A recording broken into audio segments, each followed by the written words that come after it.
Tamsen, welcome to the show. Thank you so much. Thanks for having me.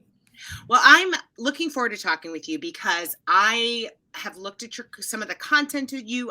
As I mentioned to you before we started, I have seen you on my TV for many years. I'm local to the New York City market, lived in New York City for a very long time. Right. So your name and face are so familiar to me based on your work in TV. But I want to talk about the new stuff you're working on because I think it's so important, and I am excited to learn more about it and have our audience hear more about it. But first, can you introduce yourself and talk a little bit about your career up until now? Yeah, sure. My name's Tamsen Fadal, and I have been a journalist for over 2 decades now. And I've been in New York since 2004. Before that, I was in Philadelphia and a number of other cities. And, I got into journalism because I love telling people's stories. And I not only love telling stories, but I love seeing how people's stories impact other people. And I started that way before there was Facebook or Instagram or anybody TikToking. It was old school TV, but I really have had an incredible time meeting people throughout the course of these 20 plus years. And then I realized that a lot of people were coming to me asking me different questions as I was getting older in this industry, it was a weird thing to do, right? Because at one point I never talked about my age in television because you didn't want to age on TV. And then once I was really kind of open about it and honest about it with myself, it started moving into other platforms, social media platforms. And so that's where I am today. I've written a couple of books. Most recently, I wrote one, what was a while ago, about divorce. And I'm in the process now of writing one about midlife, menopause, and meaning, because that's where I am. And I've realized that that's where a lot of other people are. And they're a little confused and a little stuck and trying to figure out how to navigate what is next. And I think that's what we're all trying to do. And I don't know. I just want to let people know what's working for me, and hopefully, if that helps them in some way. And I've gotten some great feedback on things that are working for other people as well. We can exchange information and help each other in this next kind of, I don't know, different time in our lives. So you have this Unlock Your Bold. It's a movement now that you have started. As you said, you started to talk about this, and people are clearly interested. You've built that following of people who really want to understand more and are very interested in your content. Can you talk about what is Unlock Your Bold, and what type of content are you providing for people there? Yeah, absolutely. I didn't even start anything out as a movement as much as just a guide of what I was doing to move through that area of fear. Somebody said to me, well, you got to be fearless, be fearless. And I said, well, I can't be fearless because I have fear. I have fear of the unknown, and we all do, right? I had fear the first time I went on television, fear the first time my first book was published, fear when I got divorced, fear when I got remarried.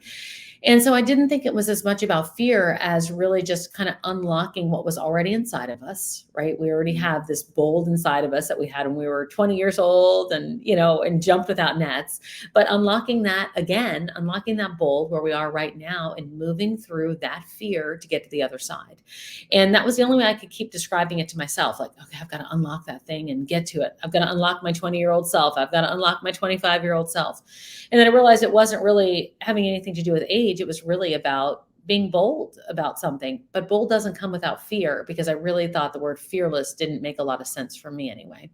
And so I realized that over the course of my decades in journalism, I have interviewed people and been most impressed by people that moved through things, moved forward, and they were bold doing it. And every single one of them had that in common, So I kind of kept that list with me all the time of people that inspired me and and how they inspired me. And then I said, like, I've got to write this stuff down because I think that this is really interesting. I think that, we can't at 50, I'm now 51, wait for things to get better. We can't just sit there and hope somebody else is going to get us unstuck. We have to do it for ourselves. And here are the things that I do when I feel like I'm stuck in my life. And so I put together a little guide on my website that people can download. It's free, but it's just some thoughts of how, I move forward, actionable things, not things that are, not tangible, but actionable things to move people forward when they feel stuck.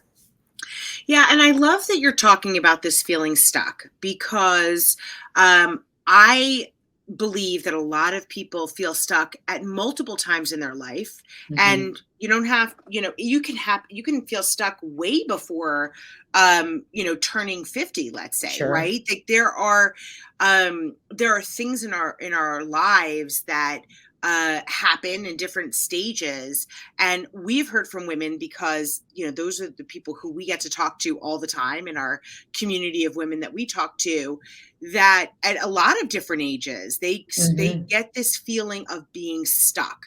Yep. COVID, and I should say the pandemic, where people were locked down, made people feel, I think, even more so that they were feeling this Yes. feeling of stuck. Can you talk a little bit about what what have you found that goes into that feeling of being stuck? As you said, it's not age specific. What makes someone get to that point? How do you know if you're stuck too? Like, what gets you there, and then how do you know if you're stuck? I kept bumping up against this phrase, and it was right before the pandemic, but I kept bumping up against this phrase, now what? And that's how I know when I'm stuck because I Mm, just don't know where to go. I feel like I'm trapped and I can't I can't figure out my direction, right?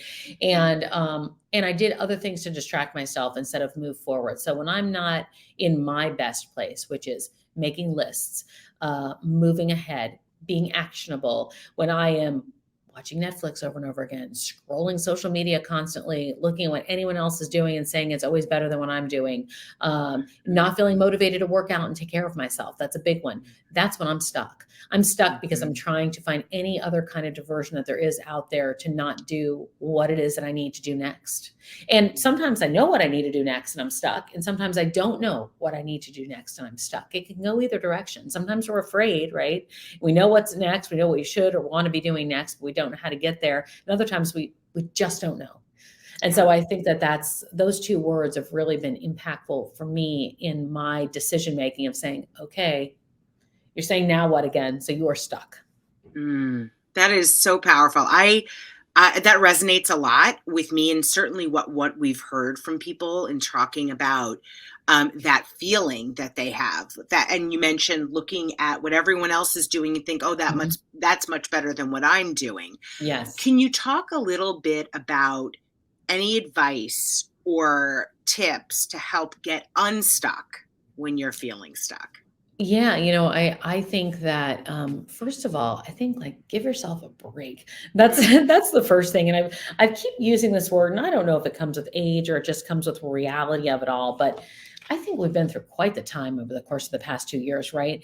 And I mm, think that, my how I'm living right now or trying to live right now versus how I did 5 years ago, even. So don't add age to it, just 5 years ago is what's the worst thing that can happen if we don't get it all done? Like who's checking it off at the end saying you didn't get 100,000 hits on your video, you didn't get 50,000 viewers, you didn't, like what's the worst thing that can happen? And I think if you start from there, it kind of wipes the slate clean, right?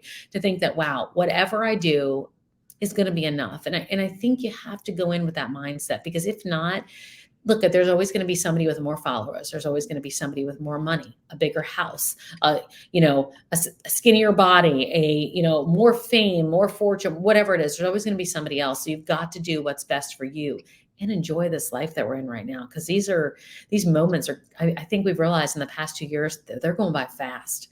mm, So, that is that's where I kind of start overall. But for me, everything comes down to writing. It's what I've done my whole life. And I have to really declutter my mind. So I like keeping my house tidy. I like keeping my mind tidy. And there is mm, just no other way I get unstuck. Than getting things out of my head and getting them written down. mm, I have a large notebook that I keep with me all the time. Actually, I was working in the other room, or I would show it to you. But I write down anything that's cluttering it up. And I know some people do like the bullet journals and stuff, but I just write things mhm, down in no particular order, and I go back over it in the course of the next week, and I write down what I'm thinking, things I have to do, what I appreciate, what I don't appreciate, thoughts I have, how I'm feeling. But it's really kind of my own personal Marie Kondo of my mind yes. to get me unstuck. So I really kind of sort out what is on my mind at that moment because I think that that can tell you a lot about where you are. Yeah, I love that, and I want to touch on something you were talking about, which at the time, as you started answering this question about the need for each of us to give ourselves a break a little bit, and Mhm. this idea of giving yourself some grace. I Yeah. think there is something there that in that idea of giving yourself grace that I didn't understand when I was younger. I did not understand Mhm. that at all. I I thought it was thought, silliness. I thought it was just a big yes, excuse for not getting something done, right? amen. Like that's exactly it. Right. I definitely I that makes so much sense to me for like my younger self. But as I've Mhm. gotten older, I think that what age gives you is perspective. Sure. And one of the things that I have come to learn after all of these years, and it's one of the things that I now try to tell my kids, but it's so hard to tell someone what you like had to Yeah. experience yourself. But this idea of the value of giving yourself that grace Yeah, and yeah. understanding that the other, and maybe connected to this, and I'd love for you to give me your thoughts on this.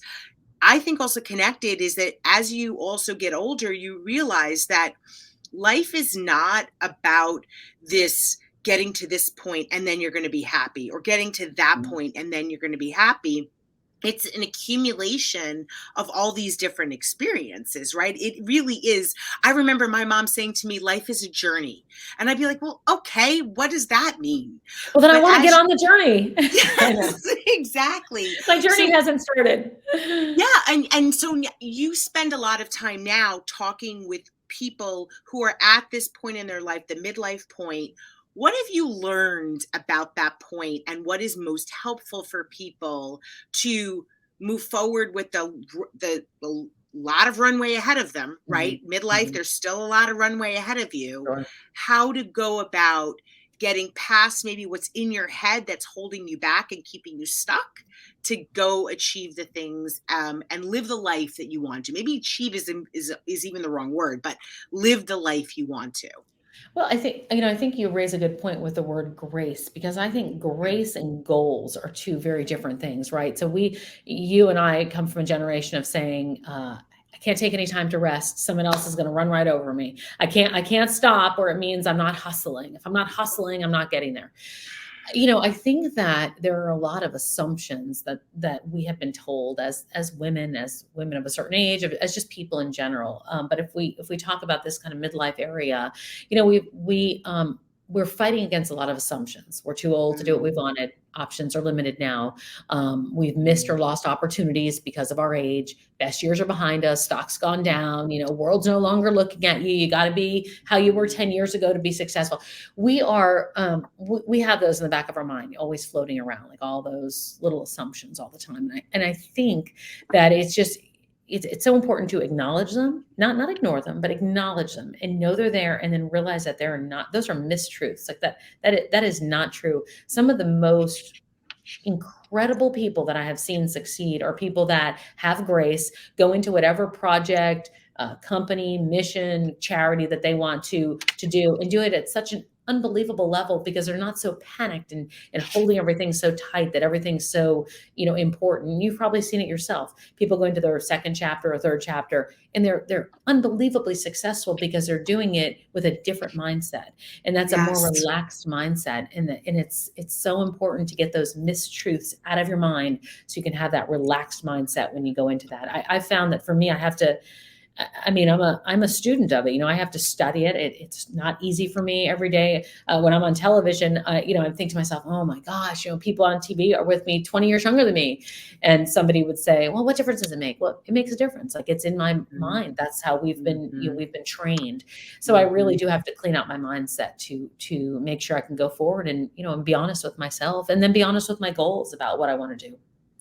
Yeah, I love that you're bringing up this notion about the mistruths, because I think that that's one of the other things that you start to learn as you get older. Hmm. In one of the things for me, and I think a lot of other women, And I say this because, that's kind of the community that we get to talk to and observe and have for many years. And one of the wonderful things about women is that we are very earnest and want to do it right. Right? We Right. want to do Yes, everything right. perfect. The Mhm. downside of that is that maybe it gives us more anxiety in terms of failure.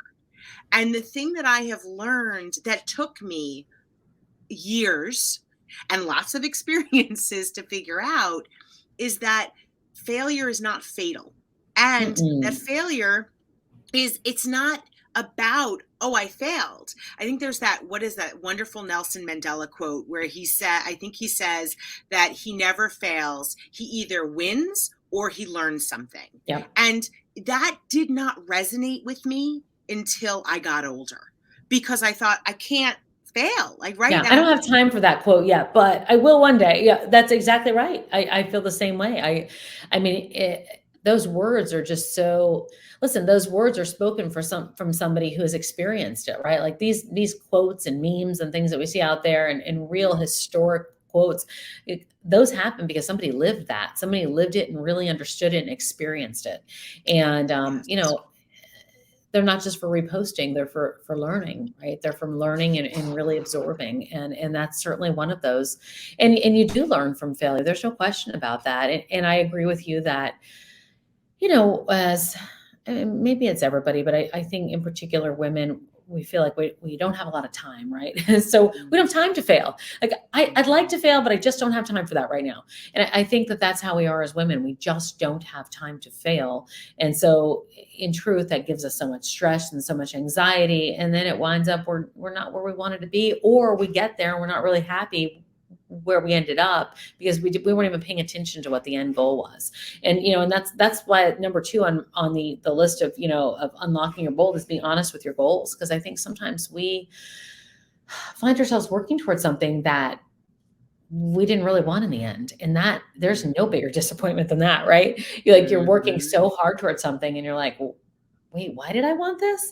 And you realize, a year from now, working, investing, putting money into it, putting time into it, taking time away from what's important to put into it, and not being where you wanted to be. So I think it's important to be honest with that, about your goals, and I think that that includes what you want your life to look like. Yeah. I got off the phone before we jumped on, and I was talking to somebody who was going to help me out, with my website. And I said, "Well, how old are you?" And she said, 30. And I felt like I got sucker punched, and I said, "Oh gosh." And we were talking about career. And I said, I just, I know you're going to be helping me with my website, but I want to help you with something. As 51 years old, at 30 years old, I wish that I had said, how do I want my life to look? Not what do I want my goal to be? How do I want to live my life Mm. at 50? And then those 20 years might have been shaped a little bit differently. I might have enjoyed them a lot more. Not that I didn't, but I might have enjoyed them a lot more. Mhm. And I might have Mhm. had a different, I might have taken a different path. I might have switched Mhm. paths somewhere in between. I'm really grateful for where I am right now, but I do wonder if I had looked at it differently than achievement, achievement, achievement, versus how do I want to live my life? Do I want to work at Yes. home? Do I want to go in 3 days a week? Do I want to be on air, not on air? Do I want to travel the world? Wouldn't you have loved to have that opportunity at 30 years old now to say, wow, there's other ways to do it. I just thought that Yes. was, yeah. I did feel like I got punched in the stomach though when she said she was 30, because she's just so ahead of where I was. Yeah, well, I mean, and that's another thing. I would love for to hear your perspective on this because I think one of the things that gets so hard to get to at midlife is that there's so much that you can look back on, right? Mhm. There's so much experience behind you. And I know that we like to look in the rearview mirror a lot, right? We like to kind of say what happened then, why did I do that? All of Mhm. So this Mhm. notion of regret, I feel like that's one of the things that you get to midlife and you're like, I can spend a lot of time wallowing in Right. and or languishing in this regret arena. Sure, sure. Is that something that you hear from, or when you look at people who are really like living a life that they want to at midlife and beyond? is that something that did they let go of regret? Did they just not focus on it? Like, where does that play I feel in like the? a number of them are just too busy to be thinking about that. A number of them are too Mm, busy to be comparing themselves to other people. I mean, that's mm, the other big one. Like we spend I don't even know how much time, scrolling, liking, hearting, winking, whatever we do, all the mm-hmm, time at people comparing ourselves because that's what we've now been kind of trained to do, right? But people that are I always worry about the word successful because I don't want people to take that as career, but but are happy with who they are, right? Confident with who they are, happy with who they are, and enjoying every day versus fighting every day, right? Those mm-hmm, people don't seem to have a lot of regret. Are there things they might have mm, wanted to change along the way? Maybe, but they're not talking about it today.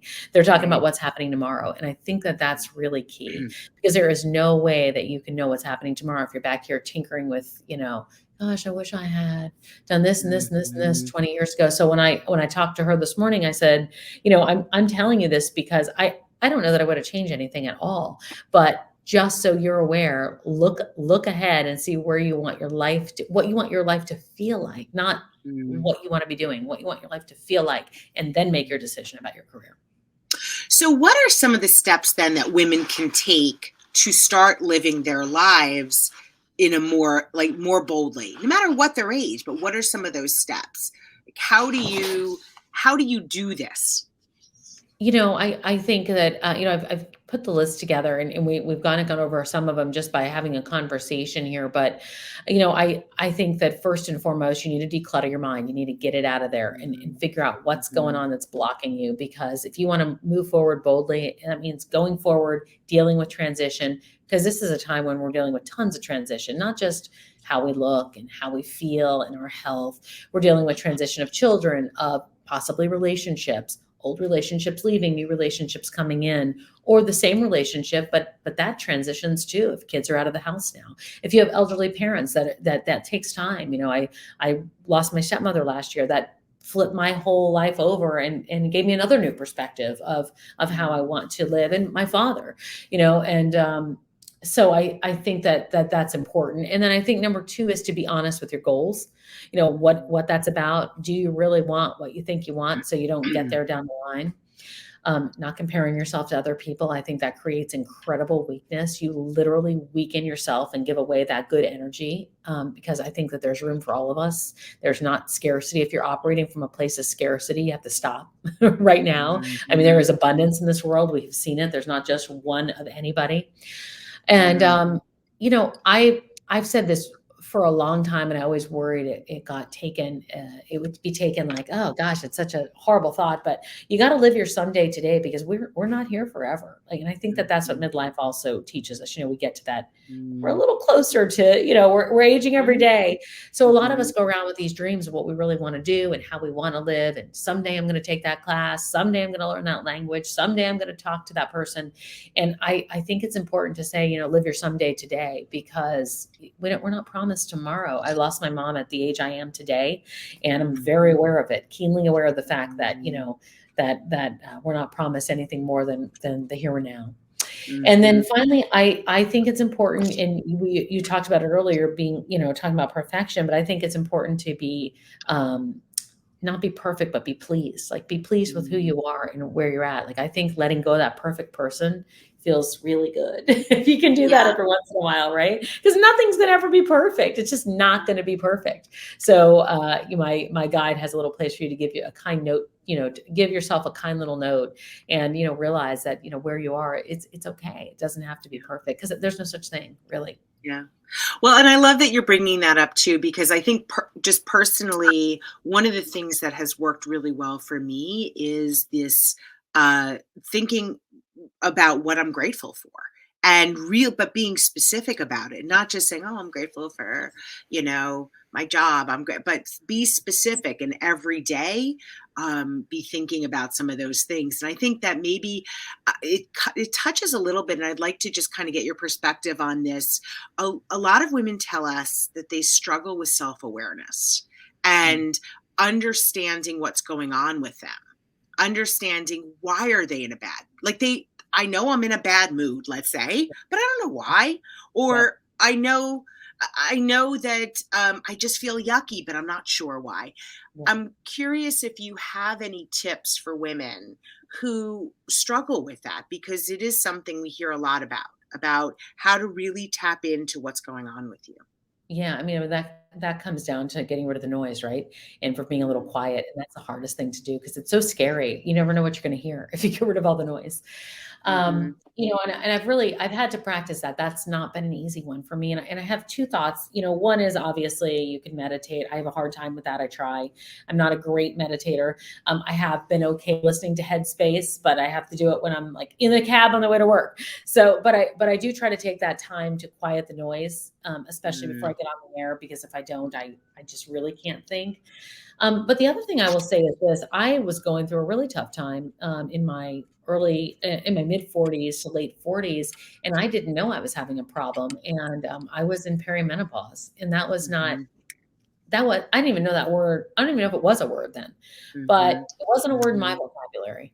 And Mm-hmm. and it wasn't until I hit the floor of the news studio, I got the bathroom, and I was laying there one night. It was 10:30 at night, and it was a Friday night, and I had to leave the set because I was feeling so off. Like my heart was racing out of control. The prompter was like blurry. It was like all heated up. I had no idea what was going on.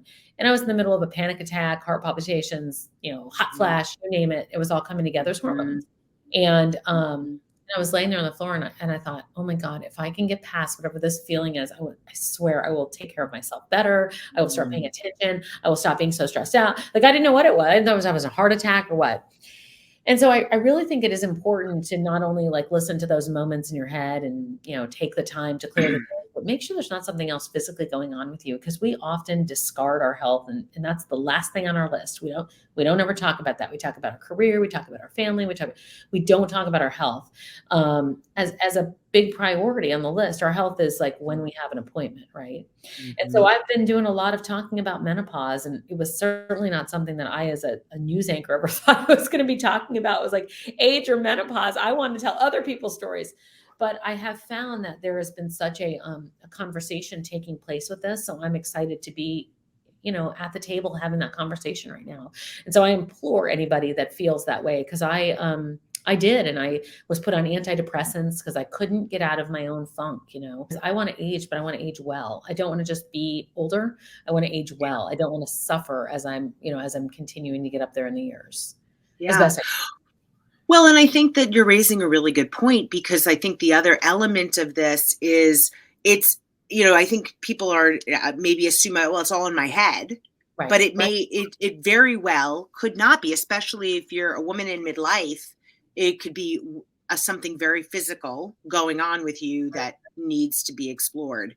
Yeah, no I want question. to talk quickly about. I know that I'd mentioned to you that I had seen a show that you had Yeah, on Lifetime about yeah, relationships, and I would love to hear your perspective. Also, I know you got married recently. I did, Can you yeah. talk a little bit about how love is different at midlife, Oh, and anything that you think might be useful for our audience to hear about that? yeah, sure.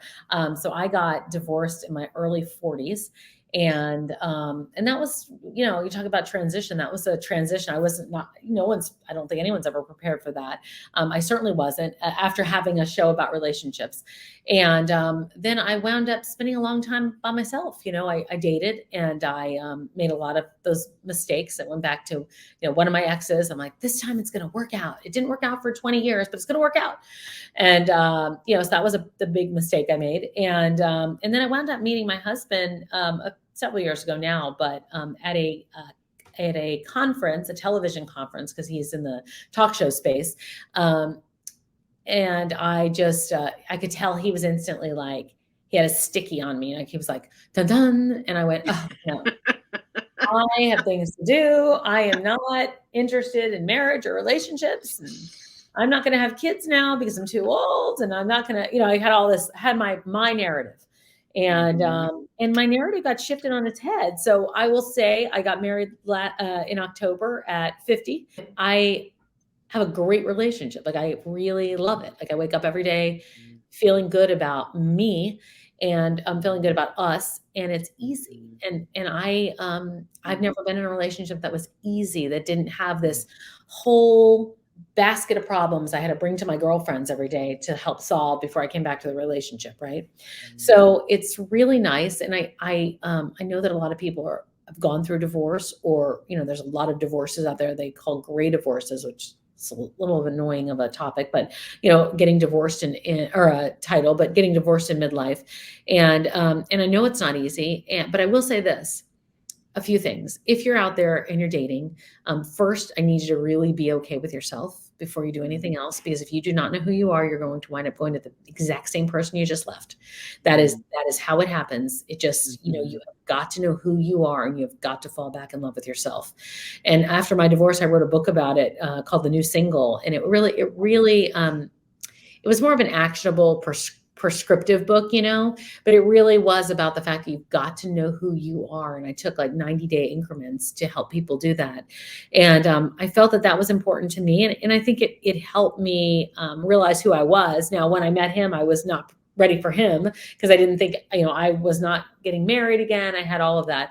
But he changed my thoughts about it because I didn't have Mhm. thoughts of fear about it. I Mhm. had thoughts of excited about it and fun Mhm. and building a life and building a new life. And so at 50 years old to be remarried again and starting over, I said I'm the 50-year-old menopausal bride, but but it seems to be working okay. Yeah. Well, congratulations. That Well, is, thank it you. is wonderful. And I think it's also really important for people to understand that there is another chapter. Oh my There are other chapters, I'm here right? to give you hope. I'm here to give you hope. If nothing else resonates, I'm here to give you hope that there absolutely is. And no matter what you're doing, but if you're talking about relationships, don't be afraid to be a party of one. Like, just don't be afraid. Again, go back to this. What's the worst thing that can happen if you're sitting in a restaurant by yourself? Someone comes and talks to you, or no one comes and talks to you, and you have some quiet time to quiet your mind. Or, getting back out there dating. I know that online dating it can be brutal. Like, I understand Mhm. that. And Mhm. but I don't think shy away from it. I think it's a numbers game. It really is. And I don't what's wrong with meeting five new people, having coffee or a drink? Don't make it be a big dragged out, long night, but get out there and just start having conversations with people. And I think it makes a huge difference. And let everybody know that you're looking once you're ready. I think that's key. Last question for you. Sure. What do you wish that you could tell your younger self that was just kind of starting out in her life? Oh, let's see. I think I go back to my saying, like, what's the worst thing that can happen? Like, just Mhm. try it, try everything, within Mhm. reason. But what try everything, and what's the worst thing that can happen? Because you're not go back to what we said, you're not going to fail. You're not going to fail. It Mhm. might not work, but you're not going to fail because Mhm. failure means that it's all over and there's nothing left, and there's no such thing. There's no such thing. There are pivot points all over the place, and I think that I wish that somebody had said that to me. I wish I had not been thinking everything was so linear all the time. I wish that I realized that Mhm. there were a lot more curves in the road. Yes. Many. So many. Tamsin, thank you so much for spending Thank this time with you. us today. Oh, I so So, appreciate it.